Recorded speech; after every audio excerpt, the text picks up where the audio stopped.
কোরআনের মতো মহান গ্রন্থ, যে গ্রন্থের মাঝে কোনো সন্দেহ নাই। আল্লাহ বলছে জালিকাল কিতাবুল লা রাইবা ফি, লা শাক্কা ফি, no doubt about this, no forget about this.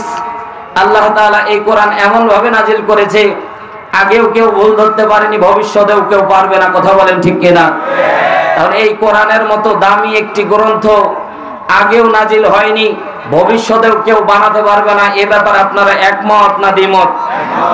মুসলমান আমরা স্বীকার করছি আল্লাহ ছাড়া অন্য কাউকে আমরা মানি না।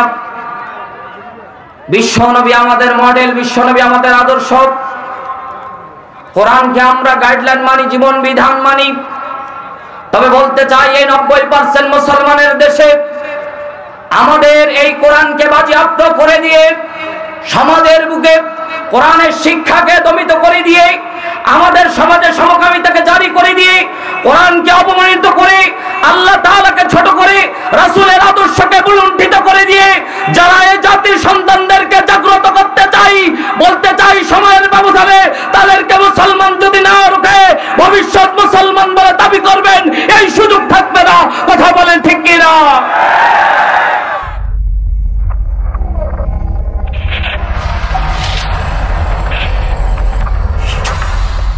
রেখো না মনেতে ভয়, বান্দা খোদার, দূর হয়ে যাবে বাধা সব। তোমার আমার মালিক আছেন, আছেন আমাদের রব। বলেন তো আমাদের রব কে? আরো জোরে বলেন আমাদের রব কে? রেখো না মনেতে ভয়, বান্দা খোদার, দূর হয়ে যাবে বাধা সব।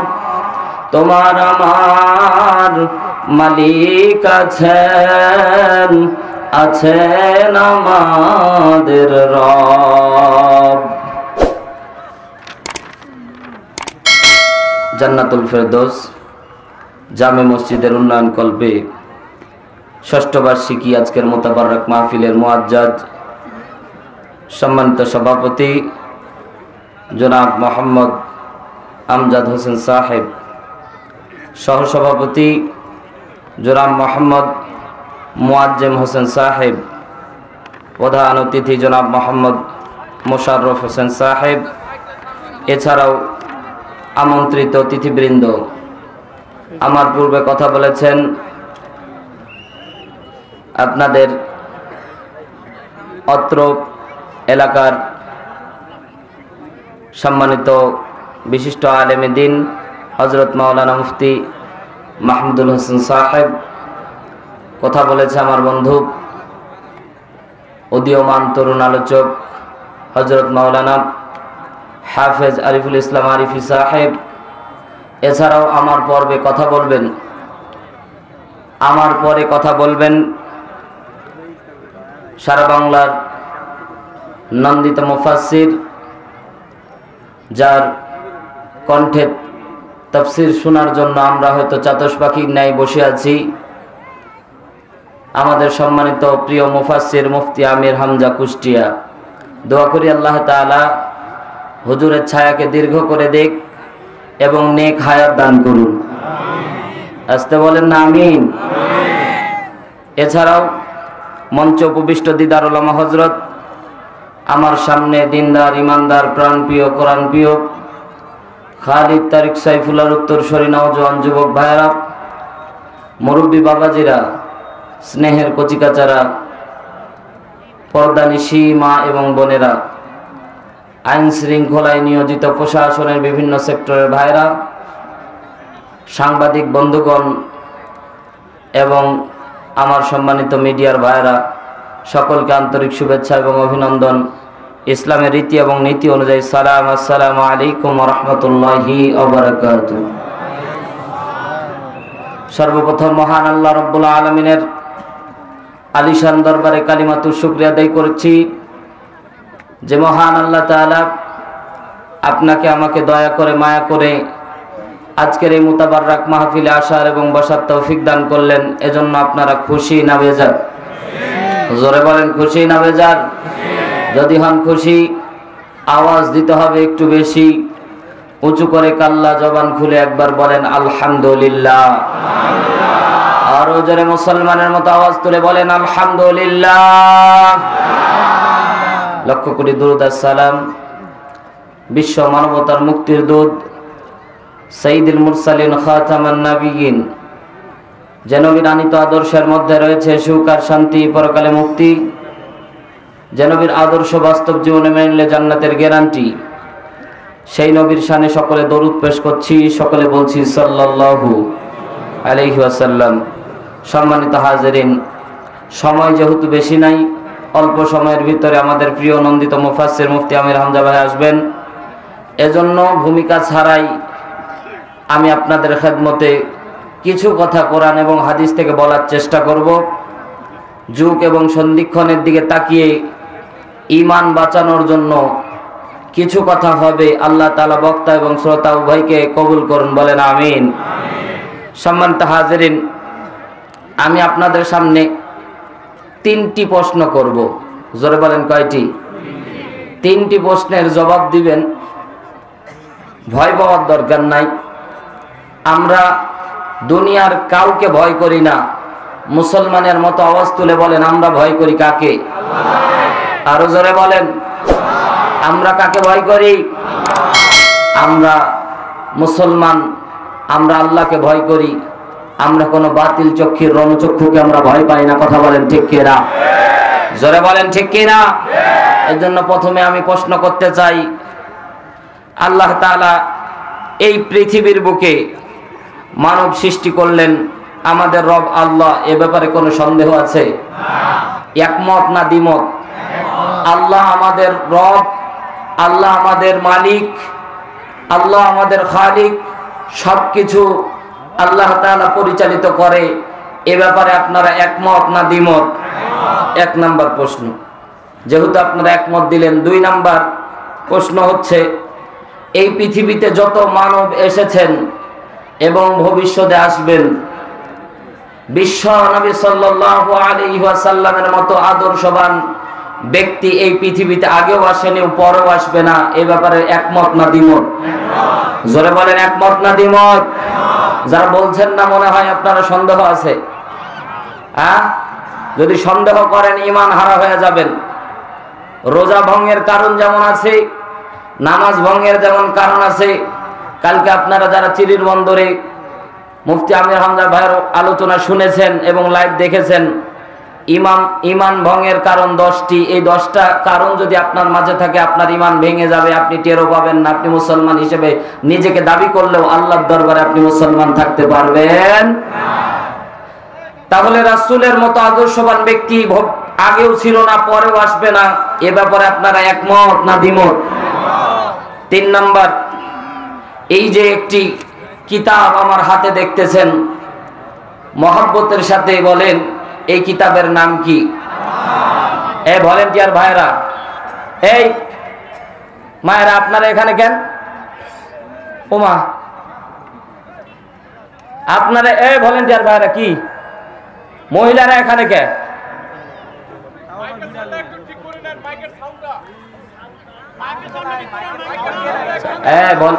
মাইকম্যান সাউন্ড, আমি যা বলতেছি যাই হোক, পাবলিক তো শুনতেছে, তারা যদি কষ্ট পায় তাহলে তো সমস্যা ভাই। বর্দা নিশে আমরা এখনো যাই না কেন?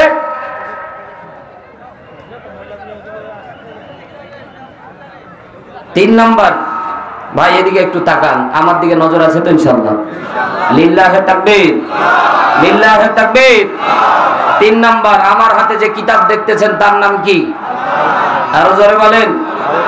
এই কোরআনের মতো মহান গ্রন্থ, যে গ্রন্থের মাঝে কোনো সন্দেহ নাই। আল্লাহ বলছে জালিকাল কিতাবুল লা রাইবা ফি, লা শাক্কা ফি, no doubt about this, no forget about this. Allah তাআলা এই কোরআন এমন ভাবে নাজিল করেছে, আগেও কেউ ভুল ধরতে পারেনি, ভবিষ্যতেও কেউ পারবে না। কথা বলেন ঠিক কিনা? তাহলে এই কোরআনের মতো দামি একটি গ্রন্থ আগেও নাজিল হয়নি, ভবিষ্যতেও কেউ বানাতে পারবে না। এ ব্যাপারে আপনারা একমত না দ্বিমত? মুসলমান আমরা স্বীকার করছি, আল্লাহ ছাড়া অন্য কাউকে আমরা মানি না। বিশ্বনবী আমাদের মডেল, বিশ্বনবী আমাদের আদর্শ। কোরআনকে আমরা গাইডলাইন মানি, জীবন বিধান মানি। তবে বলতে চাই এই 90% মুসলমানের দেশে আমাদের এই কোরআনকে বাজেয়াপ্ত করে দিয়ে, সমাজের বুকে কোরআনের শিক্ষাকে দমিত করে দিয়ে, আমাদের সমাজে সমকামিতাকে জারি করে দিয়ে, কোরআনকে অপমানিত করে, আল্লাহ তাআলাকে ছোট করে, রাসূলের আদর্শকে লুণ্ঠিত করে দিয়ে যারা এই জাতির সন্তানদেরকে জাগ্রত করতে চাই, বলতে চাই সময়ের ব্যবধানে তাদেরকে মুসলমান যদি না রুখে ভবিষ্যৎ মুসলমান বলে দাবি করবেন এই সুযোগ থাকবে না। কথা বলেন ঠিক কিনা? মুসলমান বলতে চাই, এজন্য এখনই জাগতে হবে। এখন ভাই সময় এসেছে, সময় এমন এসেছে, পুরুষ আর নিজেকে পুরুষ দাবি করে না। কথা বলেন না কেন ভাই? পুরুষ আর নিজেকে বলেন, নিজেকে বলে মহিলা মহিলা লাগতেছে। এখন আমার মহিলা মা বোন মনে করেছে ওরাও পুরুষের জন্য মনে হয় আসতেছিল নাকি বলেন? কথা বলেন না কেন?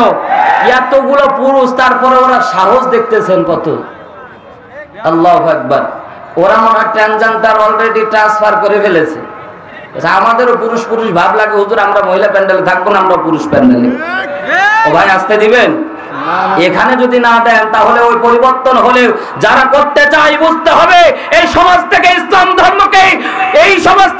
ধর্মকে সবচেয়ে ছোট প্রমাণিত করার জন্য তারা চক্রান্ত করতেছে, আর তারা সফল হচ্ছে। আমরা মুসলমান নিজের দলাদলি দিয়ে ব্যস্ত হয়ে পড়েছি, কোরআন অপমানিত হয়, আর আমরা মুসলমান ঘরের ভিতরে বসে আজও ফতোয়া নিয়ে বসে আছি। কথা বলেন ঠিক কিনা? মুসলমান এজন্য এক প্ল্যাটফর্মে প্রত্যেক মুসলমানকে আসা লাগবে।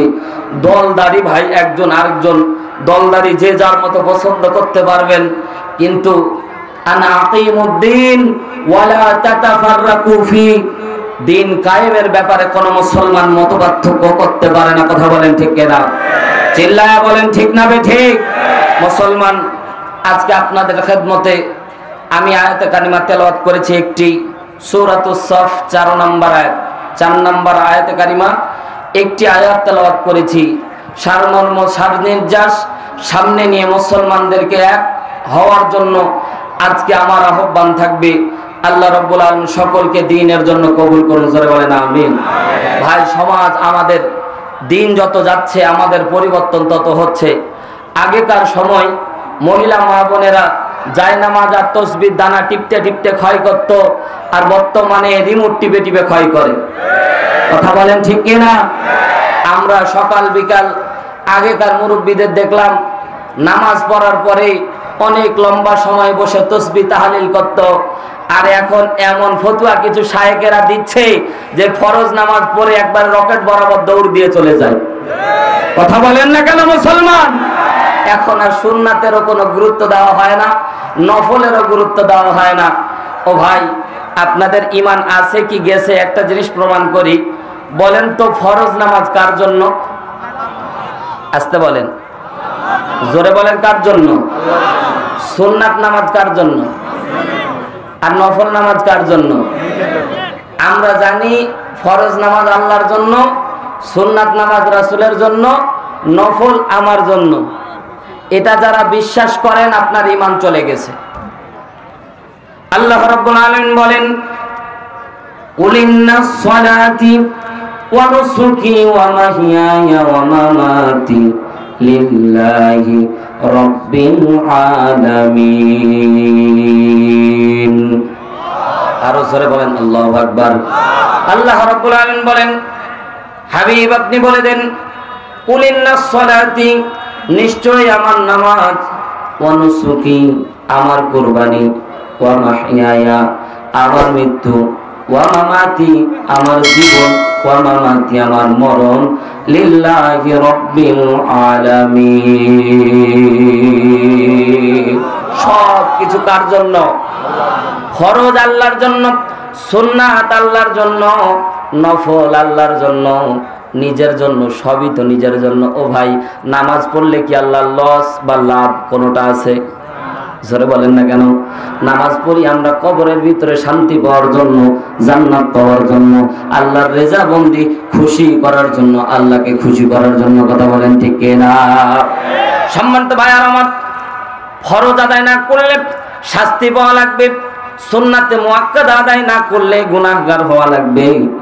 3 নাম্বার, নফল যারা আদায় করে, বিশ্ব নবী বলেন দারাজাতুম মিন ইনদাল্লাহ, যারা যত নফল আদায় করবে আল্লাহর কাছে তার সম্পর্ক তত বেড়ে যাবে। জোরে বলেন সুবহানাল্লাহ। এজন্য ফরজ কার জন্য? জোরে জোরে জোরে, আরো জোরে। সুন্নাত কার জন্য? আরো জোরে।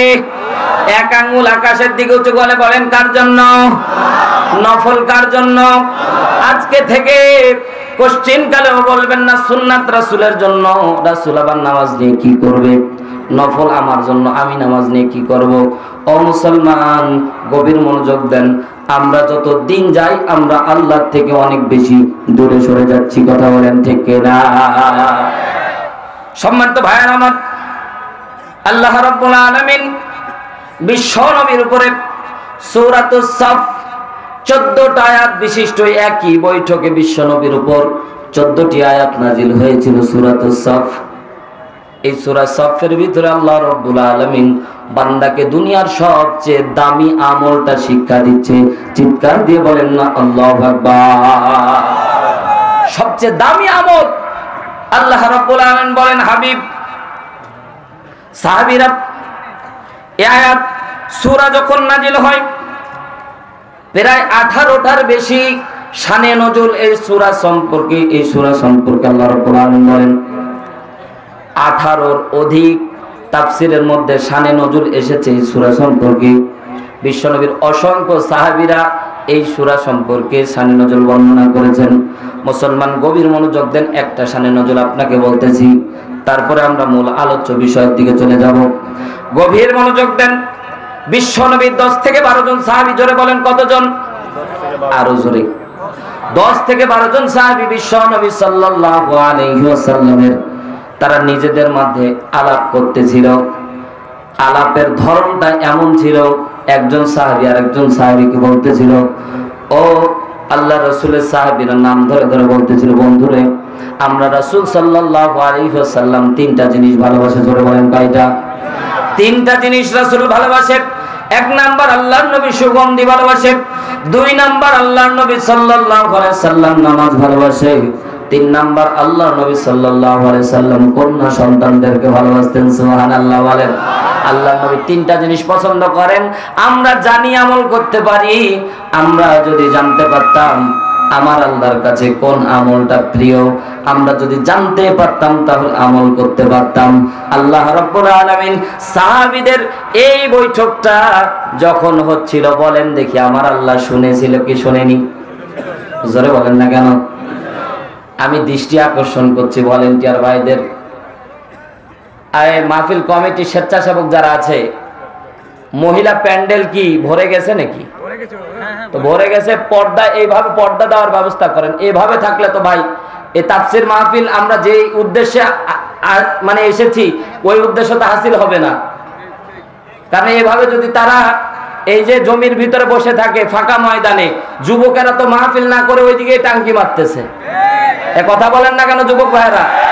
ওইদিকে টাঙ্কি মারতেছে। দেখেন 2-1টা প্রেমও শুরু করে দিয়েছে। মোবাইল নাম্বার অলরেডি নেওয়া শেষ। এই শান্ত ভাই একটা নাম্বার নিয়ে আসছে মনে হয়। ও ভাই, উদ্দেশ্য যদি কোরআন, পর্দা করা, এখানে এসে মা বোন কি শিখবে? জোরে বলেন ভাই। আওয়াজ মানে মাহফিল শেষ হওয়া পর্যন্ত টু করতে থাকবে ইনশাআল্লাহ। আল্লাহ কবুল করুন। মাইকম্যানদের আল্লাহ হেফাজত করুন, বলেন আমিন। পর্দা দেওয়ার ব্যবস্থা করেন, পর্দা দেওয়ার ব্যবস্থা করেন। মা বোন, মহিলা প্যান্ডেলের পূর্ব পাশে অনেক জায়গা আছে, মা আপনারা চলে যান, মা ওইদিকে চলে যান। সম্মানিত ভাইয়ার আমার, আপনাদের মনোযোগ আছে তো ইনশাআল্লাহ? বলতেছিলাম আমরা রাসূল সাল্লাল্লাহু আলাইহি সাল্লাম 3টা জিনিস ভালোবাসতে, এটা প্রকাশ করেছিলেন। সাহাবীরা জানতেন তো এই সাহাবীরা বলতেছিলেন আমরা যদি জানতে পারতাম যে আল্লাহর কাছে কোন আমলটা পছন্দের, এটা যদি জানতে পারতাম তাহলে আমল করতে পারতাম। এখানে আমি জিজ্ঞাসা করতে চাই, আল্লাহর পছন্দের আমল জানার দরকার আছে না নাই? জোরে বলেন আছে না নাই? সম্মানিত ভাইয়ের আমার, আল্লাহ রাব্বুল আলামিন স্টেজে একদম কথা বলা যাবে না, নামে যেতে হবে, নাইলে নো সাউন্ড। এখানে কোরআনের কথা চলছে, আপনারা যদি স্টেজে গল্প করেন তাহলে সামনে মানুষ কি করবে? সাবধান, তাও গল্প করতেছে ব্যাপার। স্টেজে নড়াচড়াও করা যাবে, থাকতে হবে, আর যাওয়া যাবে না, ঠিক না? আমি ঠিক? আপনারা রাজি আছেন তো ইনশাআল্লাহ? নিচে বসে আছেন এজন্য কম দামে মনে করতেছেন নাকি ভাই? আল্লাহ আপনাদের দাম সবচেয়ে বেশি বানায় দিয়েছেন। আরো জোরে বলেন। কারণ আপনাকে যদি আমি টাকা দিই, কি দেই? জোরে বলেন। দিব না ওটা ভাবিয়েন না, আমার অত টাকা নাই। যদি আপনাদের টাকা দিই 1000 টাকার নোট, সেটা কোথায় রাখবেন? জোরে বলেন। মানি ব্যাগে রাখবে শান্ত ভাই, নিচে রাখবেন। তারপরে যদি দেই 500 টাকা, তার উপরে রাখবেন। তারপর 100 টাকা, তারপর 50 টাকা, তারপর 20 টাকা, তারপর 10, তারপর 5, তারপর 1। কথা কোন ঠিক কিনা? আমরা হচ্ছে 1 টাকার নোট আর আপনারা হচ্ছে 1000 টাকার নোট। লিল্লাহে তাকবীর, লিল্লাহে তাকবীর। সম্মানিত ভাই আমার, তাহলে আল্লাহর পছন্দের আমল কোরআন প্রমাণ করে। আল্লাহ রাব্বুল আলামিন পুরা কোরআন আপনি স্টাডি করে দেখবেন, পুরা কোরআন আপনি তেলাওয়াত করে দেখবেন, অনুবাদ করবেন। মুসলমান, আজকে আমরা কোরআন আমাদের জন্য জান্নাতে যাওয়ার একটা পাথেয়, অথচ মজার ব্যাপার হলো আমরা আজও পর্যন্ত কোরআনটা অনুবাদ করেও বললাম না। এই কোরআন দেখাবে জান্নাতের পথ। আল্লাহ বলেন, লিতুখরিজান নাসা মিনাল যুলুমাতি ইলান নূর। আল্লাহ বলে, আমি আল্লাহ অন্ধকার থেকে আলোর পথে, জাহান্নামী মানুষগুলোকে জান্নাতের পথ দেখানোর জন্য আমি আল্লাহ কোরআন নাজিল করেছি। আল্লাহ রাব্বুল আলামিন এখানে যারা বসে আছি, পর্দানিশী মা বোন যারা বসে আছি, জিজ্ঞাসা করতে চাই জান্নাতে যাবেন কে কে? যারা হাত উঠাচ্ছেন না, ভাই যাইতে মন চায় না, ও ভাই জান্নাতে যাবেন তো ইনশাআল্লাহ? এবার জিজ্ঞাসা করতে চাই জাহান্নামে যাবেন কিটা কিটা? হাত উঠান। কেউ যাবেন না? পাগলও যদি থাকতো তাও হাত উঠাইতো না। জোরে বলেন। তাহলে জাহান্নামে যাইতে চাইবেন না, অথচ এই জায়গায় অনেক আল্লাহর বান্দা বসে আছেন যারা জোহরের নামাজ পড়লো না। আসতে বলেন, যারা নামাজ পড়ে না ওরা চুপ থাকবে, আর যারা নামাজ পড়ে ওরা আওয়াজ দিচ্ছে। বলেন, এখানে যারা জোহরের নামাজ পড়লো না, এই ওয়াজ শুনে তারা জান্নাতে যেতে পারবে? জোরে বলেন না কেন? তাহলে নামাজ পড়ার দরকার আছে না নাই? জান্নাতে যেতে চাই সকলে, কিন্তু আজকে আমাদের সমাজে চাকরি পেতে হলে একটা নির্দিষ্ট লেভেলের লেখাপড়া লাগে। লেখাপড়া না করা পর্যন্ত, সার্টিফিকেট না অর্জন করা পর্যন্ত আপনাকে কি বিসিএস এর ক্যাডার বানানো হবে? জোরে বলেন না কেন? আপনাকে এমবিবিএস ডাক্তার বানানো হবে। তাদের গ্রন্থ লেখাপড়া করে দুনিয়ার সিলেবাস কমপ্লিট করার পরে বিসিএস ক্যাডার হওয়া যায়। চাকরিজীবীরা চাকরি করার জন্য ফুল দমে লেখাপড়া করে, ঘন্টার পর ঘন্টা স্টাডি করে এক পর্যায়ে তারা চাকরি পায় পরীক্ষার মাধ্যমে। মুসলমান, জিজ্ঞাসা করতে চাই, আল্লাহ রাব্বুল আলামিনের এই কোরআনের দাম এতই কম আমরা মনে করতেছি। এই কোরআন আমাদের জান্নাতে যাওয়ার গাইডলাইন, অথচ আজও পর্যন্ত আমরা কোরআন অনুবাদ করেই বললাম না। ঠিক কিনা? জোরে বলেন ঠিক কিনা? না, আপনারা তো আয়াত পড়লেই অনুবাদ করতে পারেন, পারেন না? কোন কি পারেন না? অনেকে বলতে যে হুজুর অনুবাদ করার কি দরকার, আমরা তো আয়াত পড়লেই বুঝতে পারি কি বলতেছে আল্লাহ। এরকম আছেন নাকি কেউ? অনুবাদ করলে আয়াত বোঝা যায়, এরকম কেউ আছেন? আল্লাহর গোলামেরা কামিল পাস করার পরে অনেকে কোরআনের অনুবাদ করতে পারে না। আর আপনারা তো কোরআন, অনেকে এখানে বসে আছে কোরআন পড়তেই জানে না। জোরে বলেন না কেন? কোরআন পড়তেই জানে না। মুসলমান, সেদিকে যাব না, গভীর মনোযোগ দেন। আল্লাহ রাব্বুল আলামিন যেই গ্রন্থ নাজিল করলেন আপনার আমার জান্নাতে যাওয়ার জন্য, সেই গ্রন্থের দিকে তাকিয়ে সেই গ্রন্থটা অন্তত একবার অনুবাদ করার দরকার। আল্লাহ তাআলা কি নাজিল করেছে, কি দিয়েছে, কিভাবে দিয়েছে, আমি কেমনে জান্নাতে যাব, কেমনে জাহান্নামের পথ থেকে দূরে থাকবো, সবকিছু আল্লাহ রাব্বুল আলামিন লিখে দিয়েছে। কথা বলা যাবে না। সম্মানিত ভাইয়ার আমার, মনোযোগ আছে তো ইনশাআল্লাহ?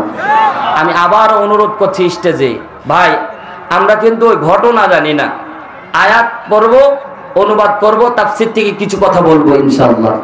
আর আপনারা যদি কথা বলেন, আমার ওইদিকে মনোযোগ চলে গেলে আমার লাইন আরেক দিকে চলে যাবে, তখন আমি যেভাবে আলোচনা করার নিয়ত করেছি সেভাবে হবে। এজন্য আমাকে একটু সুযোগ দেন কথা বলার, যেহেতু এনেছেন, নাম দিয়েছেন, ঠিক না ঠিক? সম্মানিত ভাইয়ার আমার, আল্লাহ রাব্বুল আলামিন পুরা কোরআনের মধ্যে অনুবাদ পড়ে তাফসীর পড়ে দেখলাম আল্লাহ রাব্বুল আলামিন কোন আমলের ব্যাপারে ইউহিব্বু শব্দটা ব্যবহার করেনি। নামাজের ব্যাপারে আল্লাহ রাব্বুল আলামিন তাগিদ দিয়েছে, রোজার ব্যাপারে আল্লাহ রাব্বুল আলামিন তাগিদ দিয়েছে, যাকাতের ব্যাপারে আল্লাহ রাব্বুল আলামিন তাগিদ দিয়েছে। আল্লাহ রাব্বুল আলামিন যত আমল আমরা দুনিয়ার জমিনে করি সব আমলের ব্যাপারে আল্লাহ কোরআনে তাগিদ দিয়েছে, কথা বলেন ঠিক কিনা? কিন্তু কোন আমলের ব্যাপারে আল্লাহ রাব্বুল আলামিন ইউহিব্বু শব্দটা ব্যবহার করেনি। মুসলমান গভীর মনোযোগ দেন, আল্লাহ রাব্বুল আলামিন একটা আমলের ব্যাপারে আল্লাহ রাব্বুল আলামিন বলছেন, বান্দারা তোমরা একটা আমল করবা, ওই আমলটা আমি আল্লাহ নিজে বলতেছি ইউহিব্বু মুজারের সিগা, ভালোবাসবো এবং বেসেছি।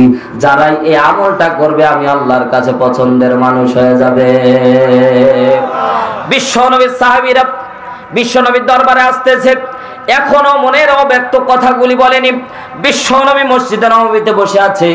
মদিনার জিন্দেগিতে আল্লাহ রাব্বুল আলামিন সূরাতুস সাফ 14টা আয়াত বিশিষ্ট আয়াত আল্লাহ রাব্বুল আলামিন নাজিল করে। বিশ্বনবী বসে আছে, হঠাৎ করে 10 থেকে 12 জন সাহাবী এসে বিশ্বনবীর চারপাশে বসে গেল। জোরে বলেন সুবহানাল্লাহ।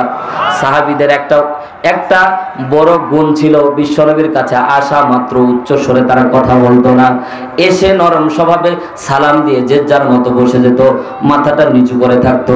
আল্লাহর নবী জিজ্ঞাসা করতো, কুশল বিনিময় করতো, তখন তারা কথা বলতো। জোরে বলেন সুবহানাল্লাহ। সম্মানিত ভাইয়েরা আমার, সাহাবা একরাম বসে বললেন, কিছু সাহাবী আল্লাহর নবীর দিকে তাকায় দেখতেছে, ঠান্ডার সময় যদি কোনো মানুষ ঘামে তাহলে বুঝতে হবে ওই ঘামা শরীরের মধ্যে, মানে শরীরের মধ্যে কিছু একটা হচ্ছে, ঠিক না ঠিক? তো সাহাবীরা খেয়াল করলেন বিশ্বনবী ঠান্ডার সময়ে তার শরীর মোবারক ঘামতেছে, মুখ মোবারক লালাটে বর্ণ ধারণ করেছে, এই কানের লতিগুলো লাল বর্ণ ধারণ করেছে। আবু হুরায়রা রাদিয়াল্লাহু তাআলা আনহু বর্ণনা করেন, আল্লাহর নবীর লতির দিকে আমরা তাকিয়ে দেখেছি, সাদা লতি যেন টসটসে লাল বর্ণ ধারণ করে ফেলেছে। আমরা বুঝতে পারলাম কিছু একটা হচ্ছে, আল্লাহ হয়তো আয়াত নাজিল করছে, না হয় কিছু একটা হচ্ছে। সাহাবা একরাম মাথাটা নত করে দিয়ে বিশ্বনবীর সামনে বসে বললেন, ও মুসলমান গভীর মনোযোগ দেন। আল্লাহর নবী সাল্লাল্লাহু আলাইহি ওয়াসাল্লাম আস্তে আস্তে মাথাটা উঁচু করে ডাক দিয়ে বললেন, সাহাবীরা তোমরা এখানে বসে আছো, গায়েবের খবর আমি জানি না। চিৎকার দিয়ে বলেন, আল্লাহর নবী গায়েবের খবর জানতো কি জানতো না? আমাদের আকীদার মধ্যে অনেক ভুল আছে ভাই। এখনো অনেক মুসলমান বিশ্বাস করে আল্লাহর নবী গায়েবের খবর জানতো, কিন্তু আল্লাহর কসম বলি কোরআন এবং হাদিস পড়ে দেখলাম আল্লাহর নবী গায়েবের খবর জানতো না। জোরে বলেন সুবহানাল্লাহ। এটা আল্লাহর নবীর শান মানকে আমি ছোট করলাম না। মুসলমান গভীর মনোযোগ দেন। বিশ্ব নবী আস্তে আস্তে মাথাটা উঁচু করে দিয়ে ডাকতে বললেন, সাহাবীরা তোমরা যেই আলাপচারিতা করেছিলা, কি করেছিলা এটা আমি জানি না, তবে আমি এতটুক বলতেছি, তোমাদের উপর ডিপেন্ড করে দিয়ে জিবরাইল আমিন আমার কানে কানে 14টা আয়াত সূরাতুস সাফ নাযিল করে দিয়েছে। সুবহানাল্লাহ বলতে পারলেন না? সাহাবীদের মাকসাদ কি ছিল? আল্লাহর পছন্দের আমল জানা, ঠিক না বে ঠিক? বিশ্বনবী বলছেন, তোমরা কি আলাপচারিতা করেছ আমি তো জানি না, কিন্তু আমাকে আল্লাহ রাব্বুল আলামিন জিবরাইলের মারফতে 14টা আয়াত দান করে আল্লাহর পছন্দের আমলগুলি আল্লাহ রাব্বুল আলামিন জানিয়ে দিয়েছে। যারা বলেন সুবহানাল্লাহ। আল্লাহ রাব্বুল আলামিন যে আয়াতে কারিমা আমি তেলাওয়াত করেছি, এই আয়াতটা নাজিল করার পূর্বে আল্লাহ আরো 3টি আয়াত দিয়েছে। জোরে বলেন কয়টি? আরো জোরে বলেন কয়টি? 3টি আয়াত দিয়েছে। আল্লাহ রাব্বুল আলামিন সরাসরি পছন্দের আমলটা বলতে পারতেন না? জোরে বলেন, পারতেন না? সরাসরি আমলটা বলে দিতে পারতেন, কিন্তু না না না, আল্লাহর নবী সরাসরি সাহাবীদেরকে বলছে, আল্লাহ সরাসরি আলোচ্য আয়াতটি বলেনি। আলোচ্য আয়াত বলতে গিয়ে আল্লাহ রাব্বুল আলামিন সামনের দিকে 3টি আয়াত তুলে ধরেছে। ধরে বলেন সুবহানাল্লাহ। এখানে আমরা যারা বসে আছি মুসলমান, একটু নিজের সাথে মিলায় নিতে হবে। সাহাবীরা বলছে, ইয়া রাসূলুল্লাহ, ইয়া হাবিবাল্লাহ, আমরা আল্লাহর পছন্দের আমল জানবো এবং আমল করব। বিশ্বনবী বলতেছেন, সাহাবীরা, আল্লাহ এত সহজে তার বান্দাদেরকে এত সহজে আমলটা দিয়ে দিল না, বরঞ্চ আল্লাহ ঈমান পরীক্ষা করে তাদেরকে আমলটা দান করেছে। ধরে বলেন সুবহানাল্লাহ। এবার আমল, আল্লাহর পছন্দের আমল জানতে আবার পরীক্ষা কিসের? ও মুসলমান, বর্তমানে সোনা পরীক্ষা করার জন্য কষ্টি পাথরের দরকার আছে না নাই? আরো জোরে বলেন। একদিন কুষ্টিয়া থেকে রাত্রিবেলা আমি দিনাজপুর আসতেছিলাম। পাবনা পার হওয়ার পরে একটা ফাঁকা জায়গা আছে, ওই ফাঁকা জায়গা ডাকাতেরা ধরে ফেললো, আমাদেরকে ধরে ফেলছে, গাড়ি পুরো হাইজাক। তো আমার সামনে সিটে একজন মহিলা, তো তার শরীরের দিকে তাকিয়ে দেখলাম কানে এত বড় বড় থাবা থাবা মনে গহনা, তো বড় একটা চাপা হাত, হাতে দুল বিশাল বড় বড়, তো মোটামুটি এতগুলো সোনা গহনা হবে। তো ডাকাত দল আর কাউকে অতটা সার্চ করলো না, ওই মহিলার ওইগুলো খুলে নিয়ে চলে গেল। আমি দেখলাম যে মহিলার দিকে তাকিয়ে ওর আকার আকৃতি কিচ্ছু পরিবর্তন নাই। তো জিজ্ঞাসা করলাম, মা, আপনার এতগুলি কোটি টাকা সম্পদ নিয়ে চলে যাচ্ছে আর আপনার মনের মধ্যে কিচ্ছু নাই? বলছে, হুজুর, এগুলো কি সোনা? এগুলো সিটি কল। কি কল? জোরে বলেন, কি কল? ও ভাই, নকল ওস্তাদ, আমরা কিন্তু নকল বানাইতে ওস্তাদ। কথা কোন ঠিক কিনা? এই মানে পাকিস্তানি আসাতে দেশি মুরগি মায়ের, ঠিক না? পাকিস্তানি আসাতে দেশি মুরগি, এই সিটি কল আসাতে সোনা মায়ের খেয়ে গেছে। এইরকম প্রত্যেকটা জিনিসের নকল কেউ না বানাইতে পারলো, আমাদের সৈয়দপুর রহমতুল্লাহ আলাইহিরা পারে। জোরে বলেন, ঠিক কিনা? আপনি খালি কোন রকম একটা সিমটম নিয়ে তাদেরকে বলবেন এটা বানানোর দরকার, ওরা বলবে আপনি বসে থাকেন, আমরা নিয়ে আসতেছি। যা বানান ওরা বানাবে। কিছুদিন আগে দেখলাম এই যে স্যামসাং মোবাইল, এটা দামি মোবাইল, ব্র্যান্ডের। তো দেখলাম যে সৈয়দপুরের মধ্যে কিছু আছে, ওরা স্যামসাং এর কপি বাইর করে, 60,000 টাকার ফোন 6,000 টাকায় দেয়। কিরে ভাই, এত দামি ফোন তুমি? আবার র্যাম রোম দেখতেছি 128/8 জিবি র্যাম দিয়েছে, দাম 6,000। কয় হাজার? পরে 10 দিন চালানোর পরে মোবাইল আর চলে? জোরে বলেন, চলে? নকল তো নকলই থাকে সারা জীবন। কথা বলেন, ঠিক কিনা? আর জোরে বলেন, ঠিক কিনা? আসলে একটা থাকে যায়। মুসলমান, বুঝাতে চাচ্ছিলাম, সোনা পরীক্ষা করার জন্য যেমন কষ্টি পাথরের দরকার হয়, আল্লাহ রাব্বুল আলামিন মুনাফিক থেকে ঈমান ছাঁচ করে বাছাই করে পরীক্ষা করার জন্য আল্লাহ রাব্বুল আলামিন ঈমানদারদেরকেও মাঝে মাঝে পরীক্ষার মধ্যে ফেলে দেন। কথা বলেন, ঠিক কিনা? কিন্তু আমরা সময়ের ব্যবধানে পাল্টি মেরে দেই, আমরা কিন্তু মুনাফিকের মতোই চলি। কথা বলেন, ঠিক কিনা?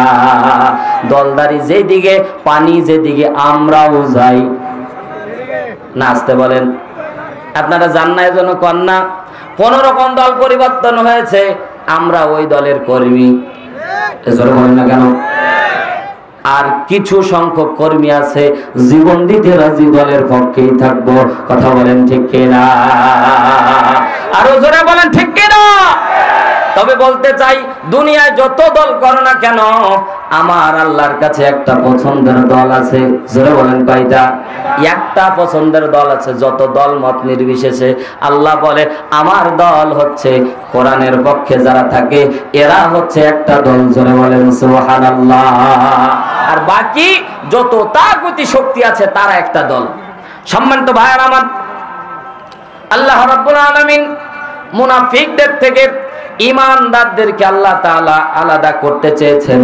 মুসলমান, বলতে চাই, এখানে যারা বসে আছি, বলেন দেখি আমাদের মাঝে নিফাকি মুনাফিকি আছে না নাই? জোরে বলেন, আছে? এখানে মুনাফিক আছে? আছে? হাত উঠান তো, কে কে আছে বললেন, আবার ফির মিথ্যা কথা বলতেছেন কেন? সম্মানিত ভাইয়ার আমার, আমরা নিজেকে দাবি করি মুসলমান, নিজেকে কি বলি? ইমানদার। ইমানদার ভাব আল্লাহ রাব্বুল আলামিন যাদেরকে ইমানদারের খাতায় যাদের নাম আছে কেবলমাত্র তারাই ইমানদার হবে। বাদ বাকি যত আমরা মুনাফিকি কায়দায় চলি না কেন, যদিও আমরা বুঝাচ্ছি আমরা মুসলমান, কিন্তু আল্লাহ কিন্তু ঠিকই জানে। কথা বলেন ঠিক কি না? আমার আল্লাহ জানে কি জানে না? জোরে বলেন। আল্লাহ রাব্বুল আলামিন বান্দাদেরকে তার পছন্দের আমল বলার পূর্বে আল্লাহ রাব্বুল আলামিন 1 নম্বর আয়াত নাযিল করলেন। আল্লাহ বলেন, সাব্বাহা লিল্লাহি মা ফিস সামাওয়াতি ওয়া মা ফিল আরদ ওয়া হুয়াল আজিজুল হাকীম। আরো জোরে বলেন আল্লাহু আকবার। আল্লাহ বলেন সাব্বাহা ইউসাব্বিহু ফাহুয়া তাসবিহুন। সাব্বাহা তাসবিহ পাঠ করে লিল্লাহি কার? আরো জোরে, আরো জোরে। সাব্বাহা তাসবিহ পাঠ করে লিল্লাহি আল্লাহর। মাজা ফি মধ্যে সামাওয়াতি ওয়া মা ফিল আরদ, আসমান এবং জমিনের মধ্যে যা কিছু আছে সব কিছু তাসবিহ পাঠ করে কার? এক আঙ্গুল আকাশের দিকে উঁচু করে বলেন কার? দুনিয়ার মানুষ যদি আল্লাহর প্রশংসা করা বাদ দিয়ে দেয়, আল্লাহ বলেন বান্দারা শুধু তোমরা তাসবিহ পাঠ করো না, না না, আমি আল্লাহ রাব্বুল আলামিন তোমাদেরকে বলে দিচ্ছি ফিস সামাওয়াতি ওয়া মা ফিল আরদ, আসমান এবং জমিনের মধ্যে যা কিছু তোমরা দেখতেছো সবাই তার রবের নামে তাসবিহ পাঠ করে। সম্মানিত ভাইরা আমার, আল্লাহ রাব্বুল আলামিন এই আয়াত কেন দিলেন? তাফসীর ইবনে কাসিরের মধ্যে বিশ্বনবী সাল্লাল্লাহু আলাইহি ওয়াসাল্লামের জলিল কদর সাহাবী আব্দুল্লাহ ইবনে আব্বাস রাদিয়াল্লাহু তাআলা আনহু বর্ণনা করেন, আল্লাহ রাব্বুল আলামিন সর্বপ্রথম আয়াত নাযিল করে তার বরত্ব এমন ভাবে প্রকাশ করলেন আর জিজ্ঞাসা করলেন, প্রশ্ন থ্রু করে দিলেন, মুসলমান তোমরা যদি আল্লাহর প্রশংসা করো বা না করো আল্লাহর যায় আসে না। তোমরা প্রশংসা করলে তোমাদের লাভ, আর প্রশংসা না করলে আল্লাহর কোনো ক্ষতি নাই। নিজের লাভ নিজের ক্ষতি। কথা বলেন ঠিক কি না? ও ভাই, যার প্রশংসা করবেন সে যদি আপনার থেকে ভালো হয় তাহলে তার লাভ। কারণ আপনারা যদি আমার প্রশংসা করেন না, হারুন রশিদ দিনাজপুরি খুব ভালো ছিল,